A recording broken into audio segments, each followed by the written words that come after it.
They called me a visionary, but behind closed doors, I was nothing but a man obsessed with control. I built my empire from dust and silence, shaped skyscrapers with my bare hands, and turned risks into fortunes.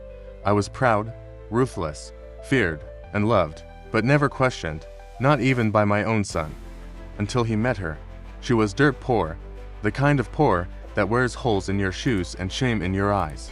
Her name was Clara, and she worked at a small bookstore on Fifth. Her fingers smelled like ink and old pages, and her smile had the softness of forgotten lullabies. When my son, Daniel, introduced her to me, I didn't see love, I saw a threat. Not to him, but to the bloodline I had crafted for decades. She was everything I told myself I had risen above, fragile, humble, sincere. I invited her to dinner, once, just to confirm what I already believed. I watched her reach for the cheapest wine on the table, out of habit, not arrogance. And something about that shattered a piece of me I had kept hidden for years. I didn't want to feel sympathy. I wanted to feel superior. So I told Daniel she was using him. I told him that if he didn't leave her, I'd cut him off completely. I expected rage. I expected defiance. But all I got was silence. And that silence screamed louder than any rebellion. Daniel left that night and never came back. I didn't hear from him for 7 years. Not a word, no calls, no letters, no apology, just silence and emptiness growing inside the mansion I once called a kingdom. One kept busy, I invested, I expanded, I climbed even higher. But each night, I sat alone at my dining table, looking at the empty chair where he once sat, laughing over politics and poetry. My pride swallowed every ounce of regret, because admitting I was wrong meant tearing down everything I stood for. And I wasn't ready for that, not yet. 7 winters passed, and on a Monday morning, I collapsed in my office. The doctor said, heart failure, stress, exhaustion, a lifetime of pushing people away finally pushing back. I was rushed into surgery, the kind where they tell you to say goodbye, just in case. But I had no one left to say it to. My lawyer asked me if I wanted to list someone as next of kin, someone to decide if I lived or died. I laughed, not because it was funny, but because it was tragic.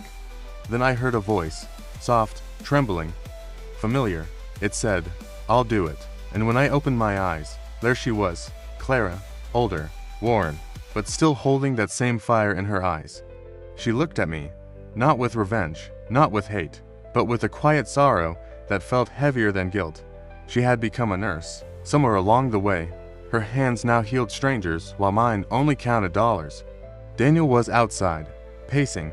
She said he still didn't want to see me, but he was here, and that meant something.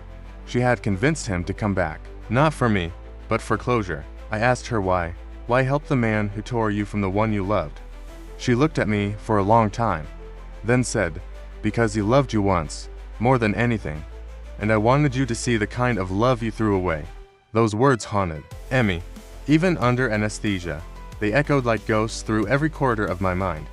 When I woke from surgery, she was still there, asleep in the chair next to me, her hands still holding mine. And for the first time in decades, I cried. Not out of pain, but out of something much worse, regret, and maybe, just maybe, something close to redemption. I spent 3 more days in that hospital room, watching the ceiling change colors with the sun, wondering how I ended up needing mercy from the very person I once discarded. Clara didn't have to stay, but she did. Every single day, with calm eyes and warm silence, she brought me water, changed my four, and spoke about small things, weather, books, the way Daniel still burned his toast. She never blamed me, not once, and that only made the guilt sharper. Like every kind gesture was a mirror held up to my failure. Daniel still didn't enter the room. I couldn't blame him. I had not only destroyed his love, but stolen his past and poisoned his view of the future. I had thought money could buy structure, loyalty, even love. But now I saw, it couldn't buy time. And I had wasted so much of it on arrogance and fear, on maintaining an image that meant nothing now, in the face of mortality. One afternoon, Clara left to get lunch, and Daniel came in. He didn't say a word, just looked at me. His eyes were older than they should have been. I opened my mouth to speak, but all I managed was, I'm sorry. Not for one thing, but for all of it. For every moment, I chose power over people. For the years, I pretended that silence was strength. He didn't respond right away, he just sat down. And for the first time in 7 years, we shared a moment that wasn't built on control or disappointment. He told me about their life after me. The nights they slept in her tiny apartment on a mattress on the floor. The jobs they took, the pain, the joy, the love that grew quietly in the spaces I never allowed. And I realized then that he had become the man I never was, because of her, not in spite of her. I asked if he hated me, he said no, that hate required energy, and he had already spent enough on grieving the father he thought he'd never see again. I wanted to reach out to him, to say more, but my chest ached, the machines beeped. The nurse rushed in, and just like that, the moment passed. 2 more days later, I was discharged. Clara wheeled me out into the sunlight, and for a brief second, I felt something strange, not quite happiness, not quite peace, but something close to freedom, the kind that comes when you've been stripped of all masks and you're forced to see who you really are. I offered her money, not because I thought she needed it, but because I didn't know how else to say thank you. She declined. Of course, she did. She always declined. Not out of pride, but because some people can't be bought, only remembered. I asked her what would have happened if I had approved of their love back then. She smiled a little and said, maybe nothing would have changed. Maybe everything would. But the pain you caused taught us how strong we were. And that's worth something, isn't it? I nodded. Even though I didn't fully understand. Not yet. Not entirely. The next week, I signed over part of my company to Daniel. Not out of guilt, but because he earned it.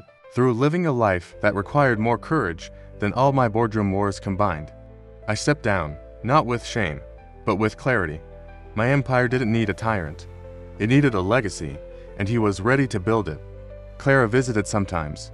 She never stayed long, but when she did, the room always felt softer. Daniel and I started talking more. Not about the past, but about who we were now.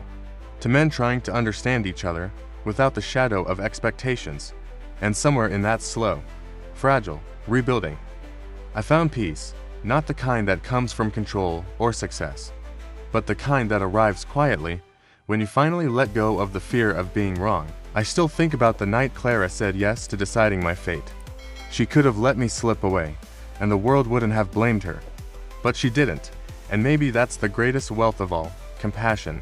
When no one expects it, kindness, in the face of cruelty, forgiveness, not earned, but given freely. If you're watching this and you think money makes you powerful, let me tell you the truth. Power is nothing without love, and love can't be bought, only nurtured. And when it's gone, it doesn't echo like cash. It echoes like silence, like an empty chair at a table set for two. Like a voice you'll never hear again saying I love you, when you no longer deserve it. And that echo will haunt you longer than any failure ever could.